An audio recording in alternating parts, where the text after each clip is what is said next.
हर हर महादेव, जय भोलेनाथ। नमस्कार, मैं साधना पांडे मार्गदर्शन पे आपका स्वागत करती हूँ। तो चलिए दोस्तों, आज हम जानेंगे वसंत पंचमी किस दिन पड़ रही है। 2025 में माता सरस्वती का प्राकट्य दिवस किस दिन हम मनाएंगे। प्रायः हम लक्ष्मी की साधना करते हैं, आराधना करते हैं, उनका पूजन करते हैं, परंतु एक चीज ध्यान रहे, अगर आपके पास सरस्वती है तो लक्ष्मी को कभी बुलाने की आवश्यकता ही नहीं होती है।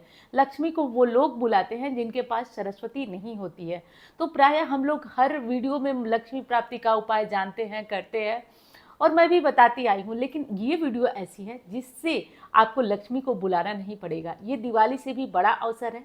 इस अवसर पर आप कुछ विशेष उपाय करके अपने समस्याओं को दूर कर सकते हैं। माता सरस्वती ज्ञान की देवी हैं, वाणी की देवी हैं, विद्या की देवी हैं, बुद्धि की देवी हैं। बच्चों के लिए तो वरदान है ये वीडियो। मैं गारंटी से कहती हूँ कि वीडियो में अंत तक बने रहे तो आपको बहुत सारी जो ज़रूरी बातें हैं वो आज के वीडियो से पता चल जाएगी। तो सबसे पहले तो हम लोग ये जानते हैं कि सरस्वती पूजा 2025 में कब मनाया जा रहा है। देखिए, सरस्वती पूजा 2 दिनों में मनाया जा रहा है। 2 तारीख को भी, यानी कि 2 फरवरी को भी, और 3 फरवरी को भी। कारण यह है कि 3 फरवरी को उदया तिथि की हो रही है। तो उदया तिथि के मेरे अनुसार माने तो 3 फरवरी का ज़्यादा बेहतर होगा। तो 3 फरवरी की उदया तिथि की है। वैसे मनाने को दोनों दिन, 2 और 3 दोनों दिन सरस्वती पूजा, वसंत पंचमी का पर्व मनाया जा सकता है। अब बात कर लेते हैं हम कि उस दिन क्या करना होता है। देखिए, वसंत पंचमी है, उस दिन पीले वस्त्र पहने जाते हैं। माता सरस्वती की पूजा होती है। आज घर में खीर पूरी वगैरह बनाया जाता है। ये नियम है कि आज पक्का भोजन ही बनता है घर में। तो खीर पूरी बनाया जाता है। खीर, गुड़ की खीर बनती है जो बहुत शुभ मानी जाती है, तो वो बनाई जाती है। पूरियाँ बनाई जाती हैं। और आज माता सरस्वती की पूजा अपने अपने घरों में सभी लोग ज़रूर करें।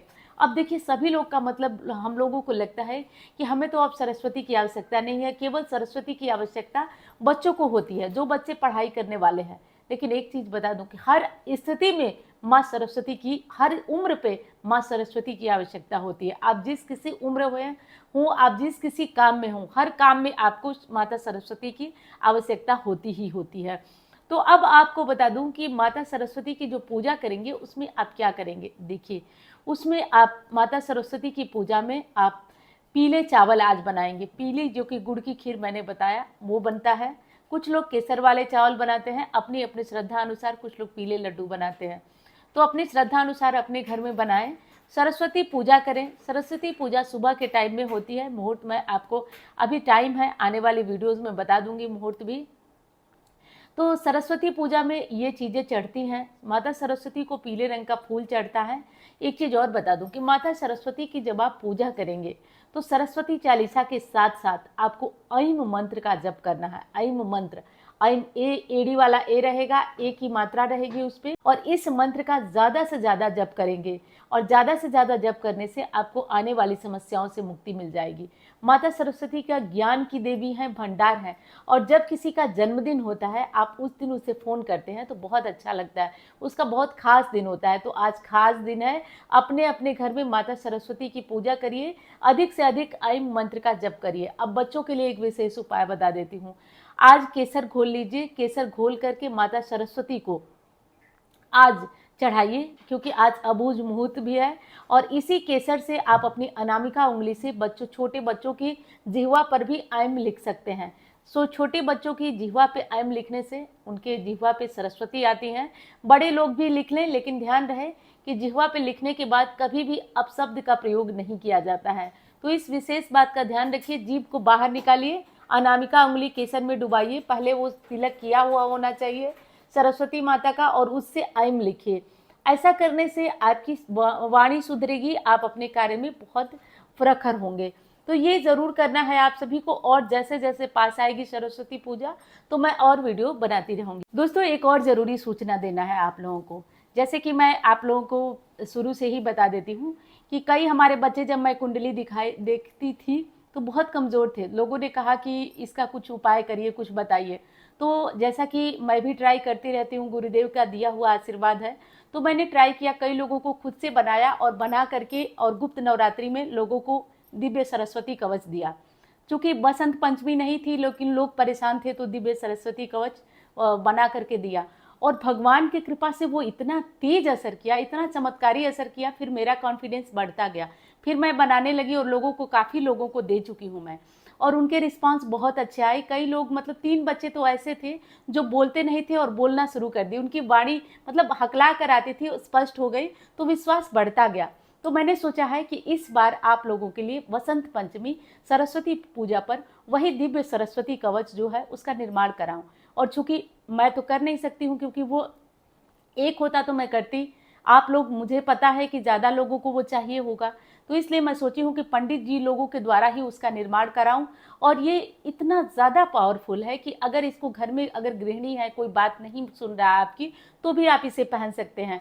अगर आप मार्केटिंग का काम कर रहे हैं, लोगों से बात मनवाना है आपको, तो भी आप इसका प्रभाव देख सकते हैं। अगर आपका बच्चा जो है पढ़ने में ठीक नहीं है, मोबाइल में ज़्यादातर लगा रहता है, कोई इंटरव्यू वगैरह दे रहे हैं उसमें सफलता नहीं, तो हर जगह पे ये कारगर सिद्ध होने वाला है। हर जगह पे इसका चमत्कार आपको देखने को मिलेगा। तो मैं सोच रही हूँ, मैं ऐसा सोच रही हूँ, जैसा आप लोग भी बोले, कमेंट में बताएं। मैं सोच रही हूँ कि इस बार जो है दिव्य सरस्वती कवच, इस बार सरस्वती पूजा पर, जैसा कि 3 तारीख को है, तो 3 फरवरी को शुरू किया जाए और तीसरे दिन, 1 दिन, 2 दिन, 3 दिन, तीनों दिन तक इसको अभिमंत्रित कराया जाए, ताकि इसकी पावर और बढ़ जाए। और इसको तीसरे दिन हवन में जिन लोगों को, भाई बहनों को आना चाहे, क्योंकि मैं सोची हूँ कि जो भाई बहन हमारे आना चाहते हैं वाराणसी में, वो आए, हवन में शामिल हो। और लेकिन भेजने का प्रोसेस तो वही रहेगा कि जैसे जिसकी बुकिंग रहेगी वैसे ही उसको भेजा जाएगा। अब करना ये होगा कि आप लोगों को ऑफिस के नंबर पे अपना नाम, अपना गोत्र स्पष्ट नोट कराइए, और आप ऑफिस नंबर से जो भी उसकी सहयोग राशि लगेगी उसको जमा करिए, अपना नाम गोत्र उसको लिखवा दीजिए। ये दोनों चीज़ भूलना नहीं है। नाम गोत्र बच्चे का लेना है, बड़े का लेना है, जिसका लेना है, नाम गोत्र आप नोट कराइए, और नोट कराकर जैसे जिसकी बुकिंग होगी वैसे भेजा जाएगा। और मुझे ये बात कहना नहीं है, क्योंकि अब आप लोग बहुत ज़्यादा मुझे सपोर्ट करते हैं, बहुत ज़्यादा धैर्य बना के रखते हैं। मैं 1 महीने में भी भेजूँ तो आप लोग एकदम धैर्य से बने रहते हैं। तो ये बात कहना नहीं है, लेकिन कहना ज़रूरी हो जाता है, क्योंकि कुछ लोग नए भी जुड़ते हैं, तो इसलिए बताना ज़रूरी हो जाता है। तो सरस्वती कवच कितना पावरफुल है, इस बारे में तो अब आप लोग बताएंगे, क्योंकि मेरा अनुभव जब किसी चीज़ में बहुत ज़्यादा बढ़ जाता है तो मैं सोचती हूँ कि इसको लोगों तक दिया जाए, क्योंकि बच्चों के बोर्ड एग्जाम आ रहे हैं, बहुत तरह की चीज़ें आ रही हैं, तो इसमें ये बहुत ज़्यादा काम करेगा। और 3 दिन अभिमंत्रित होने के बाद, जैसे कि मैं करती थी, खुद से करती थी, तो मैं भी 3 दिन ही करती थी, लेकिन अकेला व्यक्ति उस तरीके से जप नहीं कर पाएगा। इसलिए मैंने सोचा है कि पंडित जी लोग, कई पंडित जी लोग रहेंगे, इसको अभिमंत्रित कराया जाए और इसको ज़्यादा मात्रा में और ज़्यादा मात्रा में जप करा दिया जाए, ताकि ये और पावरफुल हो जाए। और इसके बाद हवन होगा। हवन में आप लोग इन दोनों दिनों तो आप लोगों की आवश्यकता नहीं होगी, आप लोग आके भी कुछ नहीं, बैठे ही रहेंगे, लेकिन हवन में आप आएंगे तो आप शामिल भी हो जाएंगे पूजा में। तो हवन में आना चाहें तो वाराणसी में स्वागत है आपका, बिल्कुल आइए। बाकी सरस्वती माता की कृपा से मैं उम्मीद करती हूँ कि ये हमारा जो लोगों के तक पहुँचाने का सरस्वती कवच जो वीणा उठाया है वो हो पाता है या नहीं, ये तो प्रभु की मर्जी। लेकिन आप लोगों को यदि चाहिए तो आप इसका जो केवल और केवल एक ही नंबर है हमारा, ऑफिस नंबर पर ही नोट कराइएगा, और कहीं नोट नहीं होगा।